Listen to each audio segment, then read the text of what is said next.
Hello beautiful humans, soul shoppers. Welcome to Work It Out, workshop number 4. How did you know? So before I get into the depth of the video, I just really want to appreciate all the facilitators out there for all the work that you've been doing, all the feedback we may have been getting, and the ways that we're out there actually growing. And I also want to give a little invitation for this workshop, for the workshops to come, around looking at setting an intention. So what is it that we're each walking into that room with?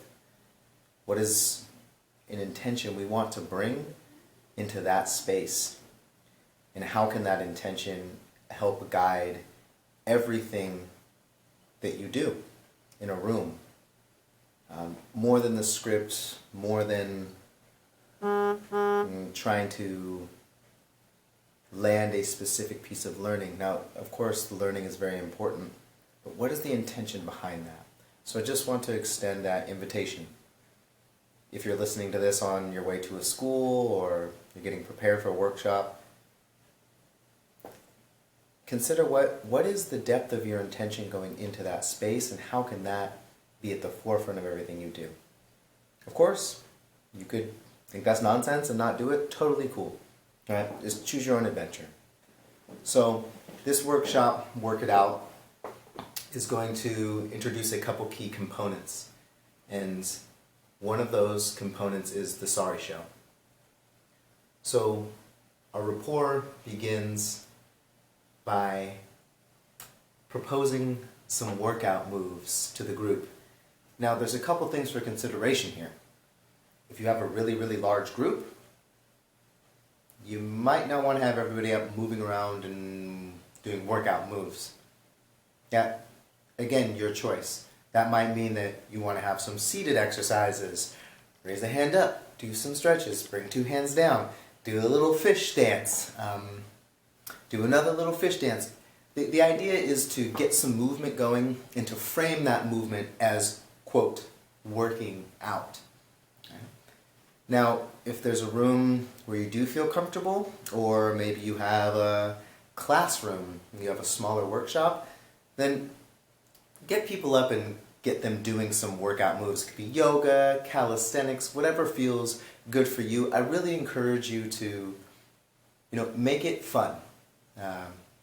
Make it curious. Maybe have a student even show a move. One thing they like to do while working out. It might be a dance move, it may be whatever they like, but get people involved and bring voices into the room. Right? And since I spoke to intentions earlier, the idea with writing this script for me was looking at, a couple pieces that are behind me. One of them is connection before perfection. How do we connect and be in the room? How do we have people be involved and not worried about being perfect, but really in the sense of having fun? And the second, feedback is always in the room. And this will be very important for this workshop. So after we connect, we have fun, it's not about doing the perfect thing or it has to be a traditional workout move. And you notice that the feedback in the room, maybe it's getting a little high energy. You want to bring the room down to maybe sitting. Maybe you want to do a really slow motion move. After those things have happened, you want to move into enrolling. And in enrolling, we ask some questions like, wait, how many of you really like working out? Raise your hand if you like working out. How many of you actually don't really like to work out, don't like to exercise? Right, awesome. Wait, some of us might like to work out, some of us might not like to work out. Is that okay? Right. How many of you know it's okay for us to have different opinions? Right, but wait, why do people even work out?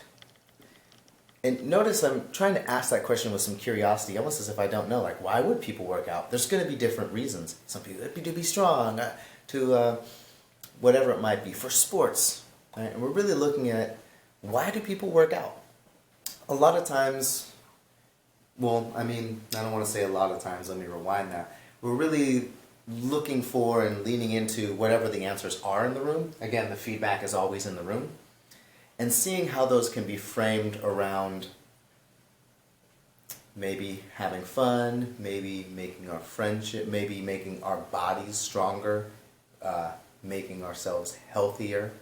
Okay? So we want to enroll those things. Now, there's a couple things to consider here. With the younger grades, K through 1, you really want to give more leading questions. And a lot of this is in the grade level distinctions.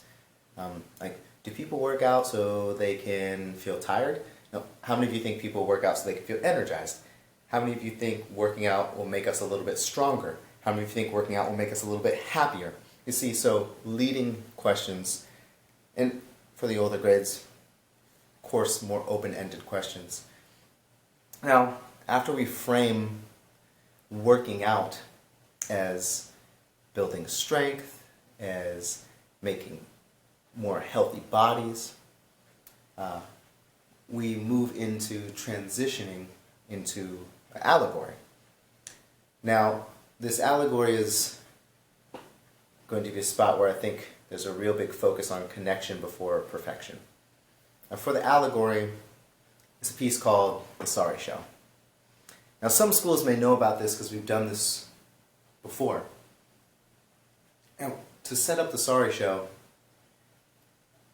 we can transition into it by saying something to the effect of, right, choose your own adventure.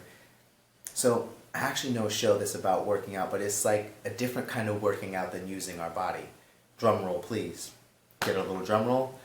It's The Sorry Show. And maybe ask, who remembers this from last year? What do you remember? Maybe they remember some of the stories. And after we introduce The Sorry Show, this is actually a really, can be a really fun spot in the workshop where you get to take on your talk show host persona. Now, what I normally do is I'll reach behind the flip chart, I'll say, and there's actually a special guest here to host The Sorry Show. And I'll look behind and sometimes I take out a name tag if I have it. Sometimes I usually wear my hat. I'll take my hat off and I'll say, it's me, mister. And hopefully they repeat back, they know my name, Mr. James. If they're like, Mr. Who? You'd be like, No, anyways, I don't want to digress too much. So, have fun with it. Maybe you have a hat. Maybe you have something you want to bring and wear that can be like this fun talk show host persona and at the same time bring some engagement to the room. Now, after you've transformed into your host persona, we're going to get into some of the logistics of the show. This is a good point to note that having the room set up beforehand is going to be really important for this. So you're going to want to have 2 extra chairs up there with you. And those will be chairs for your actors who are actually going to be the teachers. So they will be acting for this portion. That being said, it's going to be really important that you're at the door when teachers are coming in and kind of letting them know, hey, we're going to have this, we're going to do the Sorry Show, and some of them might remember it if it's a new school, like we're going to do this role play and it'd be really awesome if you could help me out. And don't worry at all, there's going to be a script, all you got to do is come up and read it. Give them a name tag so that they know which character they're going to play. So back to the Sorry Show. Once you've enrolled the Sorry Show, done your little spiel, there's some more specifics in the script around welcome to the Sorry. This is a show where people learn to work things out. And we're not talking about like working out your muscles or working out your bodies. We're talking about working out problems in your life. And really emphasize that. Some of the 5th graders will be like, oh, right? Working out problems in your life. How many of you have ever seen people have problems? How many of you have seen people have problems that maybe they need to work it out? So this show is all about helping people work things out and clean up their problems. Now, we actually received a letter. This is when you'll have these materials ready with you and maybe set off to the side to pull out the letter, read the letter. And it's going to give a scenario in which Alex and Luis had a problem at school. Alex was making fun of Luis the way that he was running, and go through the spiel, call up your first actor, which will be Alex. Now, at this point, you're actually going to transition into reading a script and a dialogue. And one thing that's really important to note here is some of the teachers might be nervous. They might have a nervous feeling in their balloon. That can be a really beautiful thing to presence. When they come up, if you're noticing they're feeling nervous, be like, oh, hey, let's check in. Are you feeling a little nervous? How many of you would feel nervous to be on TV? Now that part is not in the script. Right? That's a part of, this feedback is always in the room. So if you notice a teacher maybe is coming up and they're nervous, you can add that in, maybe do the stop and breathe with them.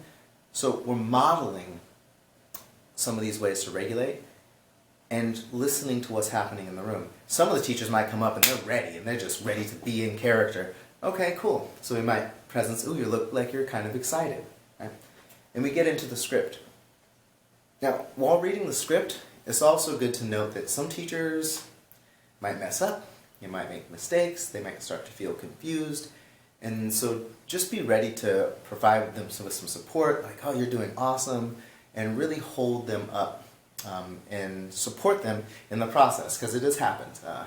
And then some teachers might put a little extra on the script, and they get really into character, and they just, they want to wild out a little bit. And be prepared for that too. Right? The feedback is always in the room. So being prepared for like, hey, we're going to go off script and then bring it back to the script. And those are just some things to be prepared for. So we're going to do the basic rundown, go through the sorry show. The teachers will eventually model the cleanup. And after this, we'll be moving into the process. Yeah, that's what comes after. Reap show. Maybe you don't remember. Anyways, so we're going to be moving into the process. Now, when we get into the process, we're going to give our guests a big round of applause, have them take a seat, and then this is where we're going to move into getting a little bit deeper.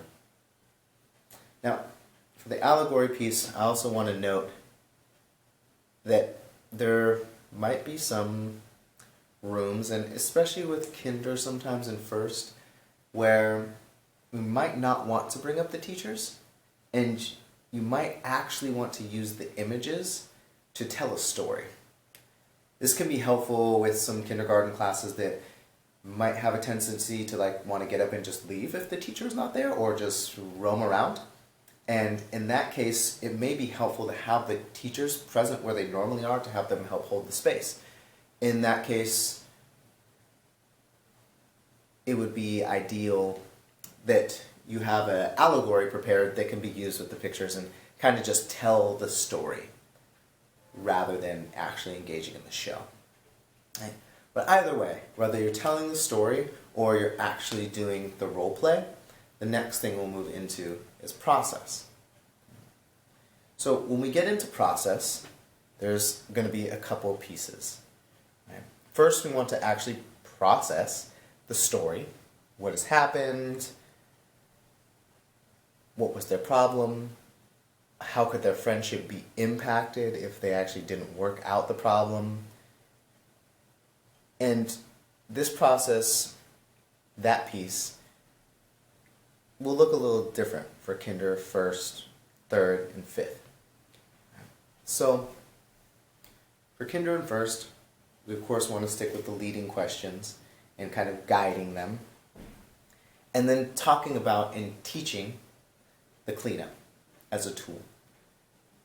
And framing the cleanup as a way to work things out. And if we work things out with our friendship, is that going to make our friendship stronger or weaker? Right? How many of you have seen friends that just never work something out? Right? What happened to their friendship? How many of you have seen adults that have never worked something out? What happened to their friendship? Right?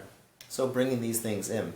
And then going over the tool as that piece that can keep things strong, cohesive, right? Can help us work things out in our friendship.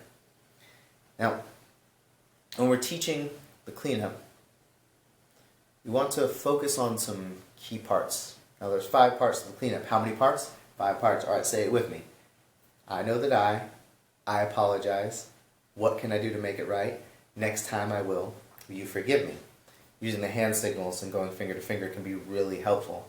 Now, 4th and 5th grade, they might not be so into the hand signals. That's fine. Try it out. The feedback will be in the room. If they're not engaged with it, just notice, keep it rolling. Right?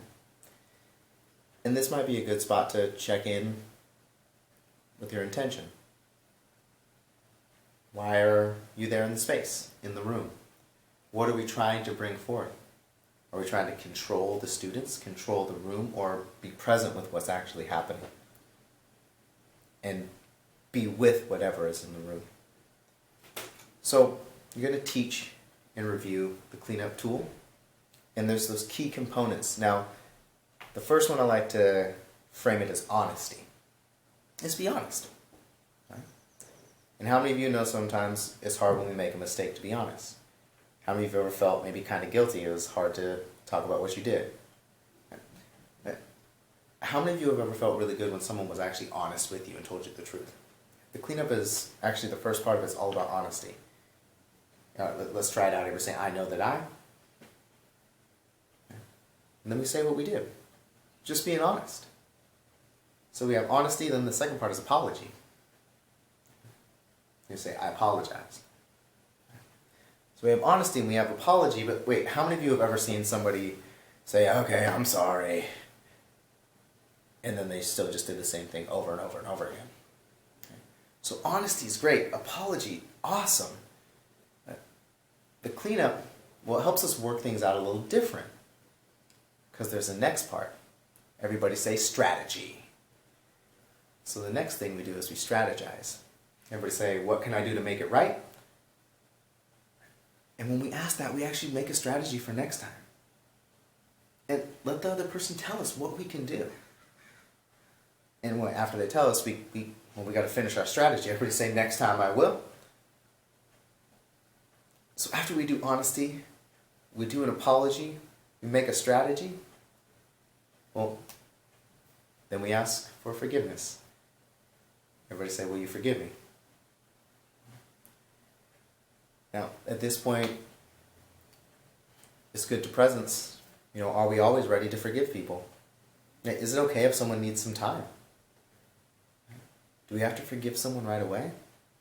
Oh, wait, why wouldn't we be ready to forgive someone right away? You know, take some answers, and there could be some real, well, of course, some real reasons. It's okay, we can ask for forgiveness, and if they say yes, awesome. If they're not ready yet, and they can say, you know, I'm not ready, maybe later, that's fine. And after we ask forgiveness, we can just let it go. So those are the parts of the cleanup. Honesty, apology, strategy, forgiveness, and then letting it go. So that's going to be a bulk of the process. Really using reaching questions, getting into how it can be hard if we make mistakes, why can it be challenging, how can it be awesome when we do clean things up and work things out and make our friendships stronger, make our relationships with our teachers, with our family members stronger, right? And not just preaching, but getting examples. How has that happened in their lives, in the teachers' lives? When have they actually worked it out? What kind of feelings come up when they're nervous and they have to apologize for something? Really, really looking into those things. Okay? And with the younger ones, of course, leading and being excited. Turn to the person next to you and say, working it out is awesome. Turn to the other person next to you and say, we can solve the problem. Turn to the person next to you and say, if there's a problem, we can work it out. Going into those repeats, there's some better ones in the script. I'm not reading it right now. That's why I wrote it. You could also probably make up awesome ones too. One from last year. Everybody say, when I make a mistake, it's okay. Just gotta work it out right away. When I make a mistake, it's okay. Just gotta clean it up right away. I really want to reinforce those things with kindergarten first. We're building the language, building the capacity, gaining some excitement about the tools. Of course, with 4th and 5th, some 3rd, you really, really, really want to land that reality. What's going on in their world?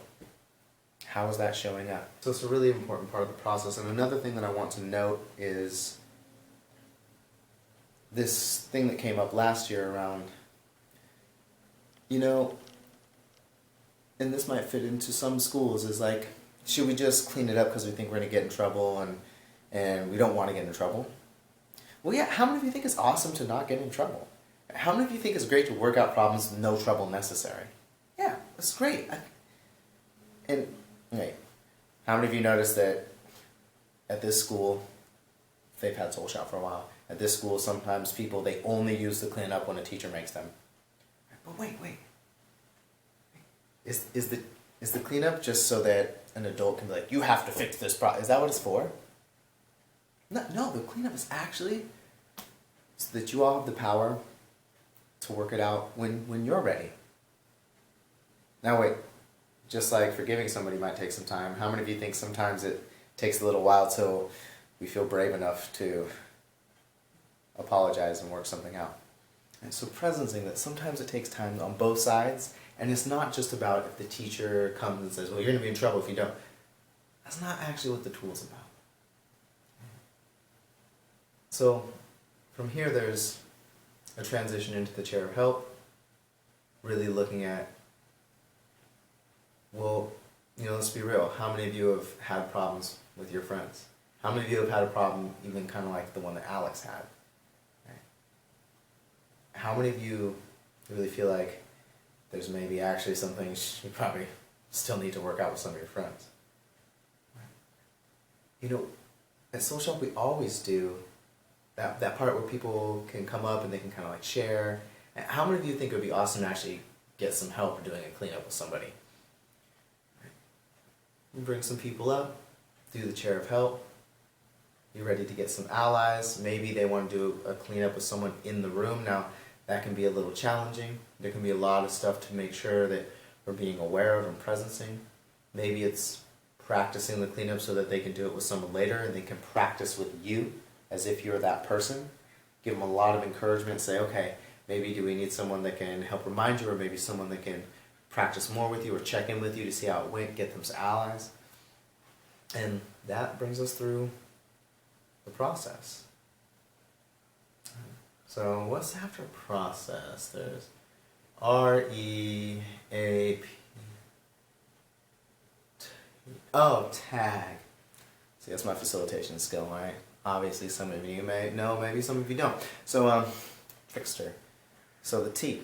We're going to get into tagging what happened, how Alex and Luis worked it out, tagging the cleanup as the tool to help us work it out, be stronger, make our friendships stronger, make our relationships with our family stronger. Get into tagging all those things out, and then we're going to get into review. Again, reviewing some of the story, reviewing maybe some of the issues that came up that happened at school, reviewing any pieces that came up through the feedback that was in the room. And before we close out, we really want to be sure to introduce the coloring sheet, the bookmark as a resource for students so they can practice with each other, they can practice at home, they can teach somebody at home, and also introducing the follow-up lesson so that the teachers have some awareness that it's going to be there, so that the students know what it is, and making sure that everybody's aware of that piece. And then acknowledging people in the workshop, acknowledging the school, acknowledging specific students. And that's the end. Work it out. Now, as always, if there's questions around the script, there's maybe some confusion, maybe the way that I wrote it doesn't feel like it was super clear, please let me know. I'm always open to feedback, because the feedback is always in the room. And the feedback is always with you. I don't always get to be in the rooms that you're in, so your feedback is super valuable. Again, thank you for all the work that you're out there doing. And again, I just want to speak to, whether you're going out today, tomorrow, in a week, really, there's an invitation to think about what is your intention and how can that guide the way that you be in the room. How can that be the center that you operate around with, that we can connect with the students through. And holding true to that more than the script, more than anything else. How do you be? And why do you be in that space? So again, thank you so much. If there's any questions, clarifications, I know I didn't have the flips for this, but I did want to make sure that the video still got made for so many of you who I know are visual learners. So again, feedback is always in the room. Please let me know so that I can be aware and adjust to whatever feedback is coming my way. Work it out, 2000 whatever, no, 1920. Peace.